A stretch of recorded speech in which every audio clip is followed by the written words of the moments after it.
नियम 73 के तहत ये ध्यानाकर्षण प्रस्ताव मैं आपके माध्यम से सदन के समक्ष रखना चाहता हूं। महोदय, हरियाणा प्रदेश में गन्ने की पैदावार प्रति एकड़ निरंतर कम होती जा रही है, जिससे किसान गन्ने की खेती से विमुख होता जा रहा है। इसलिए निरंतर गन्ने का क्षेत्रफल कम हो रहा है तथा चीनी मिलों को गन्ने की उपलब्धता कम हो रही है। पिछले 3 वर्षों का यदि आंकड़ा देखा जाए तो चीनी मिलों के गन्ना पिराई और कार्य दिवस का विवरण मैं रख रहा हूं, जिससे सहज ही अनुमान लगाया जा सकता है कि हम कितना गन्ने की पैदावार कम हुई है। 2023-24 में हमने 625 लाख क्विंटल गन्ना पिराई की हरियाणा में और 133 दिन फैक्ट्रियों के चलने की अवधि थी।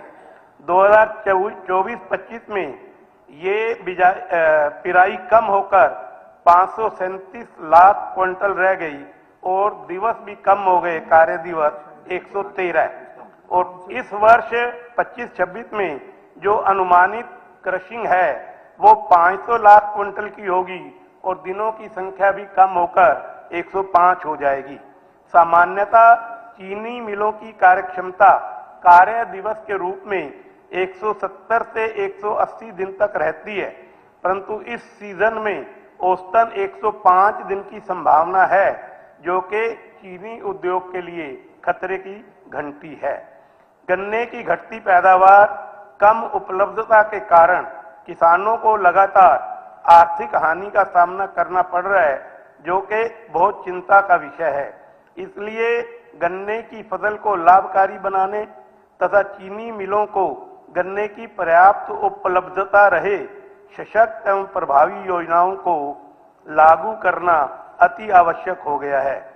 इसलिए माननीय कृषि मंत्री जी सदन को यह बताएं कि प्रदेश में गत 5 वर्षों की प्रति एकड़ गन्ने की औसत उपज का ब्यौरा क्या है तथा किसानों को हुए उपरोक्त आर्थिक नुकसान की भरपाई करने, फसल को अधिक लाभकारी बनाने हेतु और फसल का क्षेत्रफल बढ़ाने हेतु कृषि विभाग द्वारा क्या योजनाएं अपनाई गई हैं या अपनाई जानी अपेक्षित हैं, और यह ब्यौरा कृपया सदन के पटल पर रखा जाए। धन्यवाद। मंत्री जी अपना वक्तव्य प्रस्तुत करें। धन्यवाद स्पीकर साहब। माननीय विधायक घनश्याम दास अरोड़ा जी ने चिंता व्यक्त की है। गन्ने की पैदावार में निरंतर कमी होती जा रही है। किसान गन्ने की खेती से विमुख होता जा रहा है। निरंतर गन्ने का क्षेत्रफल कम हो रहा है। चीनी मिलों की गन्ने की उपलब्धता कम हो रही है। चीनी मिलों की कार्य क्षमता दिवस भी घट करके कम हो रहे हैं। ये वाकई में अध्यक्ष जी चिंता का विषय है कि पहले जैसे, काफी साल पहले जैसे गन्ना किसान गन्ने की खेती के लिए जाता था और उत्साहित रहता था, अब कुछ वर्षों में कमी आई है, इसमें कोई शक नहीं है। गन्ना हरियाणा की प्रमुख नकदी फसल है और पिछले गत वर्षों में क्षेत्रफल में और औसत पैदावार में भी उल्लेखनीय गिरावट आई है। लेकिन जैसे अरोड़ा साहब ने बताया कि अभी औसत 108 दिन के करीब, मैं कहूंगा कि कई चीनी मिलों में दिन बढ़े भी हैं। जैसे आप देखेंगे पानीपत है 128 दिन है, करनाल है 130 दिन है, आपका सोनीपत है 140 दिन है, शाहबाद है 121 दिन है। लेकिन ये निश्चित तौर पर जो एवरेज की बात हो रही है वो 108 दिन कार्य दिवस एवरेज के निकाले। पिछले 5 वर्षों में गन्ने के क्षेत्रफल में कमी भी और कई दफा बढ़ोतरी भी हुई है। जहां वर्ष 2020-21 में गन्ने के क्षेत्रफल में 2,46,357 एकड़ था, जिसे बढ़ाकर गन्ने का क्षेत्रफल 2021-22 वर्ष में और 2022-23 में 2,63,999 एकड़ हुआ। तो इस तरह से कई दफा बढ़ती भी है, कई दफा घटती भी है, लेकिन अब जो है निरंतर जो है इसमें कुछ वर्षों में इसमें गिरावट जो आ रही है वो चिंता का विषय, उसमें ये पूरे सदन की चिंता का विषय है, इसमें कोई शक नहीं है, क्योंकि सारे विधायक कोई किसी भी पार्टी से है, मैक्सिमम विधायक किसानियत से आते हैं, तो ये सब के लिए चिंता का विषय है। इसमें कई बातें मैं आपको बताऊंगा कि इसके कई कारण हैं। इसमें गन्ने की क्षेत्रफल में कमी होने के कई कारण हैं। इसमें आप देखेंगे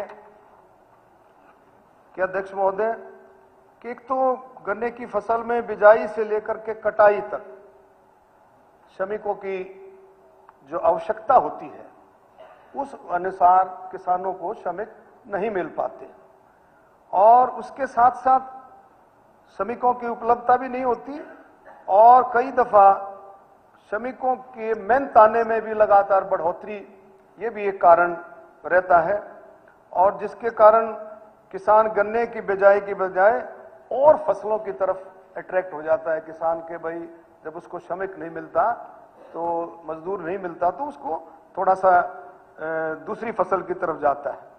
गन्ने की कटाई के लिए अभी तक, लेकिन माननीय मुख्यमंत्री जी ने इस बजट में काफी बदलाव किया है, काफी कुछ लेकर के आए, मैं बताऊंगा आपको, लेकिन इससे पहले कृषि यंत्रों की उपलब्धता में भी कमी थी इससे पहले, और गन्ने की फसल व अन्य फसलों के चक्रों की बजाय लागत जो है अधिक थी, मुनाफा कम था। मतलब जो गन्ने की फसल का मुनाफा कम था, लागत अधिक थी, इसलिए किसान मुख्यतः उस समय में गेहूं, धान, आलू, मक्का, धान, वो फसल चक्र में वो अब ज्यादा आगे बढ़ता था। तो लेकिन मैं सदन को बताना चाहूंगा कि गन्ने की औसत पैदावार व उत्पादन में कमी के कई और मुख्य कारण भी हैं। हरियाणा में लगभग 50% गन्ने की बिजाई गेहूं कटाई के बाद होती है, या आप सब जानते हैं। पिछले कुछ वर्षों में मौसम में अचानक बदलाव जो चेंज आया, क्लाइमेटिक चेंज आया, उसमें उसके बदलाव से भी बहुत इस पर फर्क पड़ा है। हरियाणा में मानसून लगभग जुलाई के प्रथम हफ्ते में प्रभावी रूप से आता, लेकिन पिछले वर्षों में आप देखेंगे इस बदलाव की वजह से अप्रैल माह से ही बारिश शुरू हुई, जिसकी वजह से गन्ने का जमाव व उसका फुटाव प्रभावित हुआ। तो ये आप देखेंगे कई चीजें इसमें पैदावार भी आप जब समझ सकते हैं कि जब इसका नतीजा ये हुआ कि औसत पैदावार, कुल उत्पादन में भी गिरावट दर्ज की गई। जलवायु के बदलाव के कारण गन्ने की अगेती जो आपकी किस्म थी CO 238 व CO 118, उसमें भी चोटी व जड़ जो है उनकी में एक बीमारी भी आ गई थी, जिसमें उदखेड़ा बीमारी के कारण भी औसत पैदावार में कुछ कमी आई।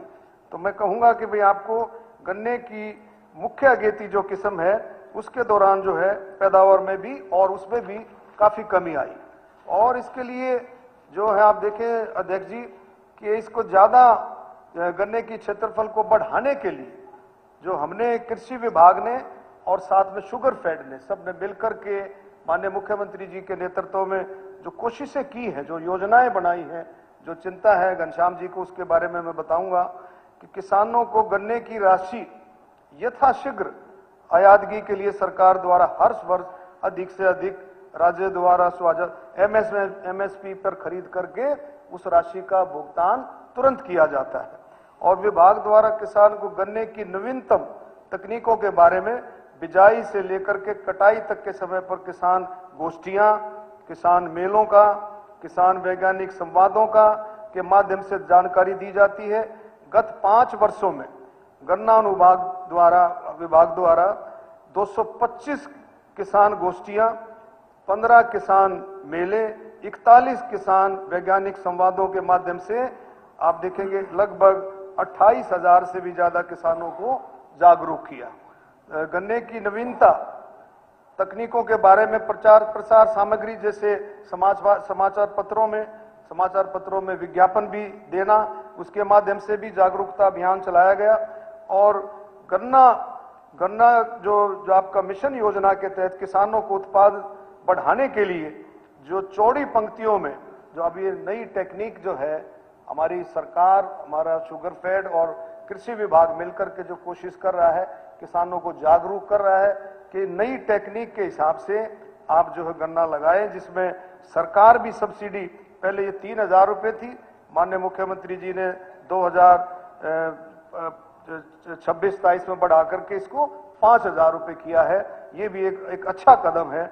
आप देखेंगे उत्पादकता बढ़ाने के लिए किसानों को एक आंख से गन्ना लगाने की विधि अपनाने के प्रति 3,000 एकड़, ये भी एक जो है टेक्निक है, जो एकल जो जिसको बोलते हैं हम गन्ना लगाने की जो विधि, उसको में भी 3,000 से बढ़ा करके 5,000 रुपये ये किया गया, पर एकड़ किया गया है। तो इसमें भी काफी जो है सफलता मिलेगी, इसमें कोई शक नहीं है। किसानों को स्वस्थ और रोग मुक्त बीज उत्पाद उपलब्ध कराने के लिए भी सरकार प्रतिबद्ध है और 5,000 एकड़ की पर एकड़ की जो है सब्सिडी भी, अच्छा बीज उपलब्ध कराने के लिए सरकार 5,000 रुपए की सब्सिडी गन्ना किसान को देती है। किसानों को गन्ने की न्यूनतम किस्मों में जैसे CO 1523 को बीज खरीदने और बीज बना करके बेचने के लिए भी, इसमें भी 5,000 रुपए प्रति एकड़ का अनुदान दिया जाता है। तो वित्त वर्ष 2026-27 के बजट में भी सरकार ने कई प्रस्ताव रखे हैं। गन्ने की खेती के लिए टिश्यू कल्चर विधि अपनाने के लिए अपनाने वाले किसानों को पौध निःशुल्क प्रदान किए जाएं, ये भी सरकार की तरफ से, माननीय मुख्यमंत्री जी की तरफ से प्रस्ताव आया है इस बजट में। और वित्तीय वर्ष 2026-27 के बजट में सरकार ने प्रस्ताव रखा है कि सहकारी चीनी मिलें किसानों को उनकी उपज की कटाई के लिए गन्ना हार्वेस्ट ये मशीन जो है गन्ना हार्वेस्टर वो प्रदान करेगी, जिससे अत्यंत गन्ने की कटाई की लागत में कमी आएगी। तो मैं ये बताना चाहूंगा सदन को कि कई तरह के जो है इंतजामात भी, कई तरह के जो है बदलावों को भी और कई तरह की जो योजनाएं उनको एक्सपीडाइट भी किया। जैसे पहले किसान जाता था ट्रैक्टर में लेकर के, उसको 10-12 घंटे लग जाते थे उसको गन्ना डालने के लिए पिराई के सीजन में, लेकिन अब वो अवधि बिल्कुल कम कर दिए। घर बैठे किसान ऑनलाइन जो है वो टोकन ले सकता है और उसको ये समय उसका बच जाता है और किसान जाकर के इस बात को अपना समय भी बचाता है और उसको बहुत जो है काफी चीजें। लेकिन मैं ये कहना चाहूंगा अध्यक्ष महोदय कि इसमें कई जो माननीय मुख्यमंत्री जी ने जो बदलाव रखे हैं, जो नई टेक्निक जो आई है, उससे मैं समझता हूं कि गन्ना किसान जो है गन्ने की तरफ फैसिनेट होगा। और ये मेरी अपील है हाउस से भी कि जो पुराने गन्ना किसान, जो पुराना जो गन्ना किसान था, उसको हम तैयार करें जाकर के अपने हलकों में जाकर के। मैं खुद जो है मैं कई गांवों में मैं खुद गया हूं और पिछली बार जो है मैंने पूरी कोशिश की, उससे कुछ बदलाव भी आया, उससे कुछ कई किसानों ने अपना रकबा बढ़ाया भी। जो है आप हम सब मिलकर के अगर इसमें कोशिश करें, उनको बताएं भी, क्योंकि सरकार ने जो आप देखें आज माननीय मुख्यमंत्री जी ने देश में सबसे ज्यादा भाव गन्ने का 415 रुपए के हिसाब से सबसे ज्यादा भाव, उसके बाद सब्सिडी बढ़ाई 3,000 रुपए से 5,000 रुपए किया। और जो ये नई टेक्निक के हिसाब से आप करेंगे तो उसमें आप कई तरह के, आप उसमें गेहूं भी लगा सकते हैं, आप उसमें सब्जियां भी लगा सकते हैं, उसकी क्यारियां जो बचेगी 4-4 फुट के हिसाब से जो लगेगा। तो बहुत सारी टेक्निक के हिसाब से हम किसानों को जागरूक कर सकते हैं और मुझे पूरी उम्मीद है कि हम सब मिलकर लगेंगे माननीय मुख्यमंत्री जी के नेतृत्व में, तो इसमें जरूर, इसमें निश्चित तौर पर बदलाव देखने को मिलेंगे।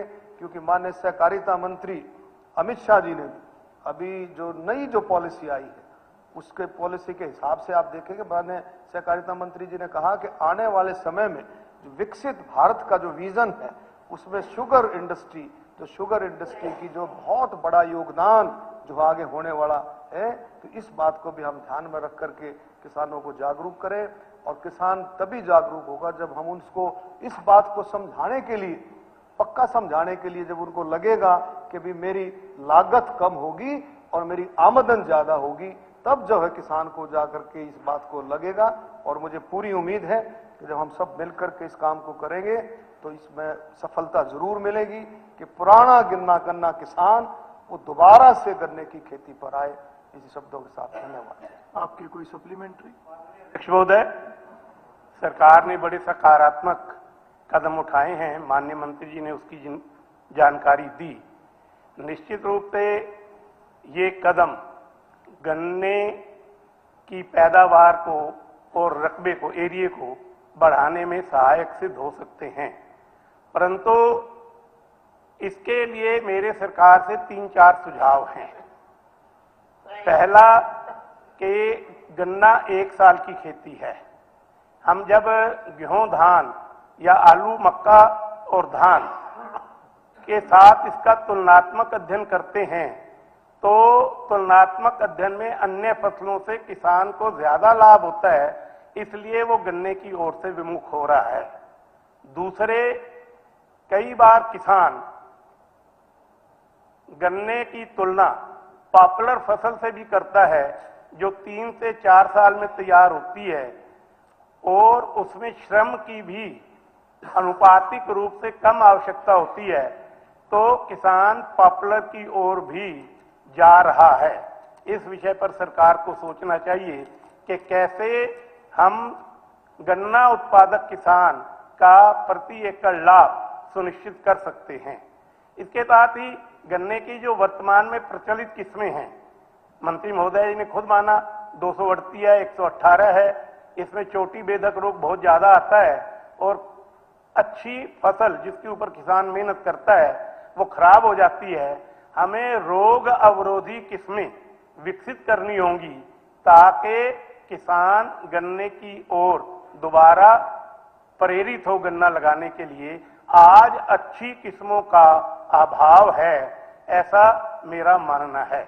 इसके साथ ही गन्ना, हमें गन्ने का जो बाई प्रोडक्ट है मोलेसिस, शीरा जिसको बोलते हैं, और गन्ने के रस से भी एथेनॉल बनाने की कई इकाइयां या कुछ इकाइयां लगी हुई हैं। यदि गन्ने की पैदावार कम होगी तो जो हम डीजल पेट्रोल में एथेनॉल की मात्रा मिलाते हैं वो हमें उपलब्ध नहीं हो पाएगी और हमें विदेशी मुद्रा ज्यादा ऑयल मंगाने के लिए खर्च करनी पड़ेगी। इसलिए सरकार को निश्चित रूप से जो प्रयास उठाए हैं उसके ऊपर चिंतन की, मनन की, मंथन की और अनुसंधान करने की आवश्यकता है कि उन प्रयासों में और क्या क्या जोड़ा जाए कि गन्ने की खेती की तरफ किसान की प्रवृत्ति बढ़े। ऐसा मैं आपके माध्यम से माननीय मंत्री जी के सामने निवेदन करना चाहता हूं। क्या कोई और माननीय सदस्य इस पे अपनी सप्लीमेंट्री रखना चाहता है?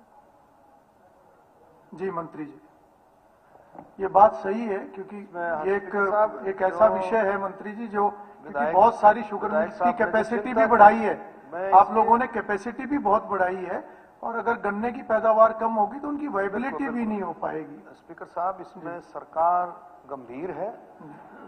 माननीय मुख्यमंत्री जी के नेतृत्व में कृषि मंत्रालय और हमारा शुगर फेड सारे के सारे गंभीर हैं और पूरा अनुसंधान चल रहा है, पूरा R&D चल रही है कि बीज ज्यादा से ज्यादा अच्छा बीज जो है उसके लिए, जैसे मैंने बताया कि CO 1523 इस किस्म का जो बीज है उसके लिए भी सरकार ने दोनों व्यवस्थाएं करी हैं इसको बनाने के लिए, फिर इसको बेचने के लिए भी 5000 रुपए प्रति एकड़ का अनुदान सरकार ने फिक्स किया।